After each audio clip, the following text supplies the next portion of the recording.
નમસ્કાર મિત્રો, આજના પોડકાસ્ટમાં આપણે ખાસ કરીને આજની ઝડપથી વધી રહી બીમારી વિશે આપણે વાત કરવા જઈ રહ્યા છે, જેનું નામ છે ઓબેસિટી. ઓબેસિટી એટલે કે સ્થૂળતા. છેલ્લા કેટલાય સમયમાં અર્બનાઇઝેશનના લીધે, રેપિડ ગ્રોથ થવાના લીધે તથા લાઇફસ્ટાઇલના લીધે, ફિઝિકલ ઇનેક્ટિવિટીના લીધે ક્યાંકના ક્યાંક લોકોના વજનમાં વધારો થઈ રહ્યો છે, જેને આપણે ઓબેસિટી કહીએ છીએ. હવે ફક્ત વજન વધવું જ એ માપદંડ છે આપણા આરોગ્યનો? તો ના. જ્યારે આપણે એમ કહીએ છીએ કે ઓબેસિટીનો મતલબ એ થાય છે કે તમારા શરીરમાં વધારે પડતું ચરબીનું જમા થવું. એની સામે બીજો એક કોન્સેપ્ટ છે જેને આપણે કહીએ છીએ ઓવરવેઇટ. ઓવરવેઇટનો મતલબ એ થાય છે કે ફક્ત ને ફક્ત તમારા વજનનું વધારે હોવું. આ બે અલગ કોન્સેપ્ટ છે. ઓબેસિટી આપણે ત્યારે કહીએ છીએ જ્યારે વજન પણ વધારે છે પ્લસ એની સાથે તમારા શરીરમાં ચરબીનું પ્રમાણ, ફેટનું પ્રમાણ વધારે છે. જ્યારે ઓવરવેઇટ એટલે ફક્ત ને ફક્ત તમારા વજનમાં વધારો. ઘણા લોકો આપણને બહારથી એકદમ પાતળા દેખાતા હોય છે, પરંતુ જ્યારે એમનું detail examination, assessment, body fat એનાલિસિસથી આપણે કરીએ છીએ ત્યારે જાણવા મળે છે કે એમના શરીરમાં ચરબીનું પ્રમાણ, ફેટનું પ્રમાણ વધારે છે. અને આ જોખમી હોઈ શકે છે. ફક્ત બહારથી જ જાડા દેખાવું કે ફક્ત બહારથી જ વજન વધારે દેખાવું એ જ માત્ર આરોગ્યનો માપદંડ નથી. તો હવે જાણીએ આ ઓબેસિટી શું છે. ઓબેસિટી જેને આપણે સ્થૂળતા કહીએ છીએ, જ્યારે તમે તમારી શરીરની ક્ષમતાથી વધારે, જરૂરિયાતથી વધારે ખોરાક વધારે ગ્રહણ કરો છો તથા એની સામે એનો વપરાશ ઓછો કરો છો તો એનર્જી પોઝિટિવ બેલેન્સમાં જાય છે, જેના કારણે કોષોમાં ફેટનું પ્રમાણ સંગ્રહ થાય છે, ચરબીનો સંગ્રહ થાય છે, જેને આપણે ઓબેસિટી કહીએ છીએ. હવે ઓબેસિટી છેલ્લા 20 વર્ષમાં ઓબેસિટીનું પ્રમાણ ખૂબ જ વધી ગયું છે અને એપેડેમિક બની ગયું છે. જ્યાં જોઈએ ત્યાં લોકોના વજનમાં વધારો વધી રહ્યો છે. બાળકોની વાત કરીએ તો બાળકોમાં પણ સ્થૂળતાનું પ્રમાણ વધી રહ્યું છે. તો એના કારણો શું હોઈ શકે? મલ્ટિપલ કારણો હોઈ શકે, પણ હું એને 3 ભાગમાં ડિવાઈડ કરીશ. પહેલું એક કે તમે કેલરીવાળો વધારે ખોરાક ખાઓ છો. જ્યાં તમારી કેલરીનો વપરાશ નથી થતો એની સામે કેલરી તમે વધારે રહો છો, જેના કારણે તમે પોઝિટિવ બેલેન્સમાં જાઓ છો. બીજું એક કારણ છે હોર્મોનલ ઇમ્બેલેન્સનું. આપણને ખબર છે કે આપણી ચરબી ક્યાં સંગ્રહ થાય છે? આપણા કોષોની અંદર સંગ્રહ થાય છે અને એ જ કોષોમાંથી લેપ્ટિન નામનો હોર્મોન રિલીઝ થાય છે. એ હોર્મોન તમારા બ્રેઇનમાં કમાન્ડ આપે છે, હાઇપોથેલેમસ હોય છે, જેને એ કમાન્ડ આપે છે કે હવે ખોરાક થઈ ગયો છે, પેટ ભરાઈ ગયું છે, જેથી કરીને તમને ભૂખ લાગતી નથી. જ્યારે પર્સન વધારે પ્રકારનો કેલરીવાળો ખોરાક ખાય છે ત્યારે ક્યાંકના ક્યાંક લેપ્ટિનનું પ્રમાણ ખૂબ જ વધી જાય છે અને તેના કારણે આટલું બધું સતત લેપ્ટિનનું હાઈ સ્તર હોવાના લીધે મગજ એ સંદેશાને ગ્રહણ કરી શકતો નથી, જેને અમારી ભાષામાં અમે કહીએ છીએ લેપ્ટિન રેઝિસ્ટન્સ.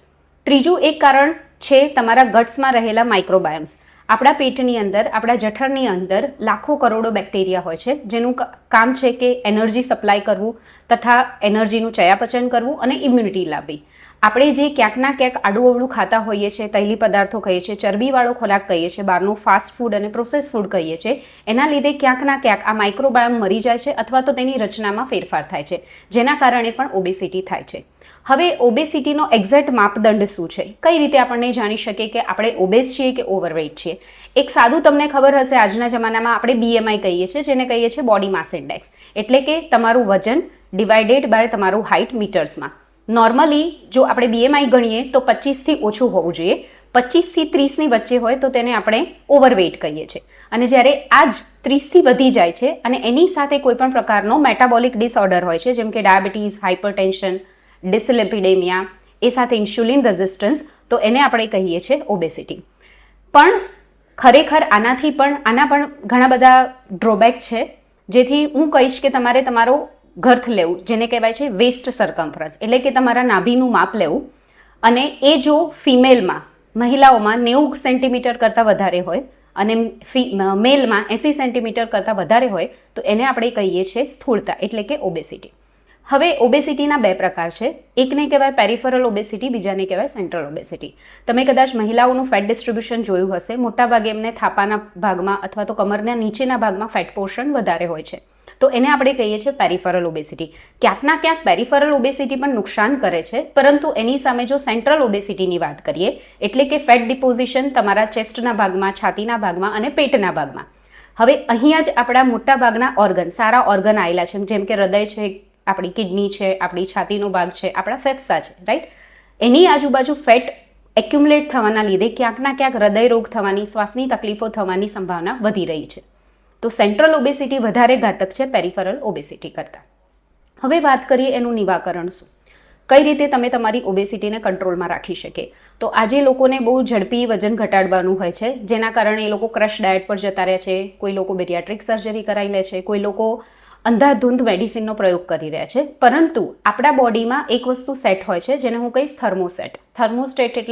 થર્મોસ્ટેટ વેટ સ્ટેટ એટલે કે તમારું વજન પહેલેથી જ નિર્ધારિત હોય છે. તમે જન્મ્યા છો, તમારી હેરિડિટરી છે, તમે પ્યુબર્ટીને હિટ કર્યા છો, તમારું એક વજન સેટ હોય છે. એ વજનમાં જો થોડો પણ ફેરફાર થાય તો બોડી ગમે તે રીતે એનો એ જ વજન કરવાનો પ્રયત્ન કરે છે. જેમ કે હું એક્ઝામ્પલ તરીકે તમને સમજાવવા માંગીશ કે સપોઝ મારું વેટ 60 છે, તો મારા મગજમાં એ 60 કિલો વજન ફિક્સ છે. તો જ્યારે પણ હું હેફહેઝાર્ડ ડાયટ કરીશ કે ક્રેશ ડાયટ કરીશ ત્યારે મારા બોડીનું બેઝલ મેટાબોલિક રેટ શરીર આપોઆપ ઘટાડી દેશે. કેમ ઘટાડી દેશે? કારણ કે મારું વજન સતત ઘટી રહ્યું છે અને ક્યાંકના ક્યાંક બોડી એવો પ્રયત્ન કરશે કે મારું વજન 60 જ જળવાઈ રહે. એટલે તમે લોકોએ સાંભળ્યું હશે કે મેં ક્રેશ ડાયટ કર્યું, 10 કિલો વજન ઘટ્યું, પરંતુ ફરીથી 3 મહિનામાં એ પાછું આવી ગયું. અને એનું કારણ એક જ છે, હાઇપોથેલેમસ. તો જ્યારે પણ તમે કોઈ પણ પ્રકારની પ્રવૃત્તિ કરો છો વજન ઘટાડવા માટે, તો એ એક તો ધીરજ રાખીને કરવી અને બીજું ધીમી ધીમી કરવી. જેમ કે 1 મહિનામાં 10 કિલો વજન ઘટાડવાથી ઘણા બધા નુકસાન થઈ શકે છે. તો આઈડિયલી તમારો ટાર્ગેટ શું હોવો જોઈએ? દર અઠવાડિયે 0.5 કિલોથી 1 kg, એનાથી જો વધારે આપણે વેટ લોસ માટે ટ્રાય કરીશું તો અગેન તમારા હાઇપોથેલેમસના સિગ્નલિંગમાં, બ્રેઇનના સંદેશામાં ક્યાંક ના ક્યાંક પ્રોબ્લેમ થશે. તો હવે આને આપણે કઈ રીતે ઘટાડી શકીએ છીએ, વજનને કઈ રીતે નિયંત્રણમાં રાખવું? 4 વસ્તુ પર હું ફોકસ કરીશ. પહેલાં તો કેલરીઝ કેલ્ક્યુલેટ કરો. જેમ કે આપણે નોર્મલ ઇન્ડિવિજ્યુઅલ છે, આપણે કેટલા કિલો કેલરીની જરૂર હોય? 1500 થી 1700 કિલો કેલરીની. અને એ પણ ડિપેન્ડ કરે છે તમે કયા પ્રકારની કસરત કરો છો. જ્યારે તમે વજન ઘટાડવા માટે પ્રયત્ન કરી રહ્યા છો ત્યારે તમારે કેલરી કટ કરવી પડશે. 250 કિલોથી 500 કિલો કેલરી સુધી તમારે તમારા ભોજનને કટ કરવું પડશે, ત્યારે તમને વજનમાં ફાયદો મળશે. ખાલી કેલરી કટ કરવી પણ ઇમ્પોર્ટન્ટ નથી, પણ એની સામે કયા પ્રકારનો આહાર લો છો એ જરૂરી છે.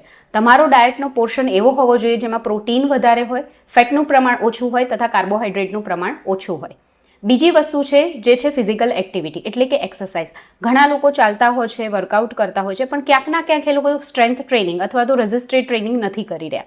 જ્યારે પણ વજન ઘટાડો છો તો એની સામે તમારે તમારા મસલ માસને પણ પ્રોટેક્ટ કરવું જરૂરી છે, નહીંતર તમને ડાયાબિટીસ, હાઇપરટેન્શન જેવી ગંભીર બીમારી થઈ શકશે. તો એક્સરસાઇઝ કેટલી વાર કરવી અને કઈ રીતે કરવી? તો અઠવાડિયામાં ઓછામાં ઓછું 150 મિનિટ અને વધુમાં વધુ 300 મિનિટ જેટલી તમે કસરત કરી શકો છો. એક સરખી એક ધારી એક્સરસાઇઝ કરવી જરૂરી છે. એક દિવસે તમે 150 મિનિટ કરી લેશો તો તમારો વીકનો ટાર્ગેટ પૂરો થતો નથી. એમાં કન્સિસ્ટન્સી રાખવી ખૂબ જ જરૂરી છે. તથા સ્પીડ એવી હોવી જોઈએ જેથી તમને પરસેવો થાય તથા થાક લાગે. ત્રીજી વસ્તુ છે તમારી ઊંઘ. ઘણી બધી વાર જે મેં સેન્ટ્રલ સિગ્નલિંગ સિસ્ટમ અથવા તો હાઇપોથેલેમસની વાત કરી, જ્યાં આપણા મગજના વેટના નિયંત્રણ કરવાના સેન્ટર્સ છે, ત્યાં ઊંઘના લીધે ખલેલ પહોંચે છે. તો ઓછામાં ઓછી 6 થી 8 કલાકની સંપૂર્ણ ઊંઘ હોય તો તમે તમારા વજનને નિયંત્રિત કરી શકો છો. એ સિવાય માઇક્રોબાયોમ્સ, ઘટ માઇક્રોબાયોમ્સ, આપણે જે પણ બહારનું ફૂડ લઈ રહ્યા છે, તૈલી પદાર્થો લઈ રહ્યા છે, તેલ ઘીવાળો ખોરાક લઈ રહ્યા છે, પ્રોસેસ ફૂડ લઈ રહ્યા છે, એના લીધે આપણા ગટ્સના એટલે કે આપણા આંતરડાના સારા બેક્ટેરિયા મરી જાય છે. તો એની હેલ્થને સારી રાખવા માટે ઘણી બધી વસ્તુઓ તમે ટ્રાય કરી શકો છો, જેમ કે દહીં છે, છાશનો પ્રયોગ તમે કરી શકો છો, તથા ડિટોક્સ વોટર જે લોકો બનાવતા હોય છે, જેમ કે ફુદીનાનું પાણી છે, લીંબુનું પાણી છે, લીમડાનું પાણી છે, આ દરેક વસ્તુ તમે ટ્રાય કરીને તમારી ગટ હેલ્થને સારી કરી શકો છો. તો આ બધી વસ્તુથી ક્યાંક ના ક્યાંક તમે વજનને નિયંત્રણમાં રાખી શકો છો. એક વસ્તુ હંમેશા જાણવી જરૂરી છે, ઓબેસિટી ખાલી ને ખાલી માત્ર વજન નથી, પરંતુ એના લીધે ઘણા બધા મેટાબોલિક ડિસઓર્ડર થઈ શકે છે. જેમ કે સૌથી મહત્વનું ડાયાબિટીસ છે, હાઇપરટેન્શન છે, થાઇરોઇડ છે, હૃદય રોગ અને સ્લીપ એપનિયા. એ સાથે સાથે જ્યારે વજન વધે છે ત્યારે તમારા સાંધાઓ અને સ્નાયુ ઉપર અનનેસેસરી વજન આવે છે, જેના લીધે ક્યાંક ના ક્યાંક તમને નાની એજ ઉપર કમરનો દુખાવો, ઘૂંટણનો દુખાવો, ગરદનનો દુખાવો પણ થઈ શકે છે.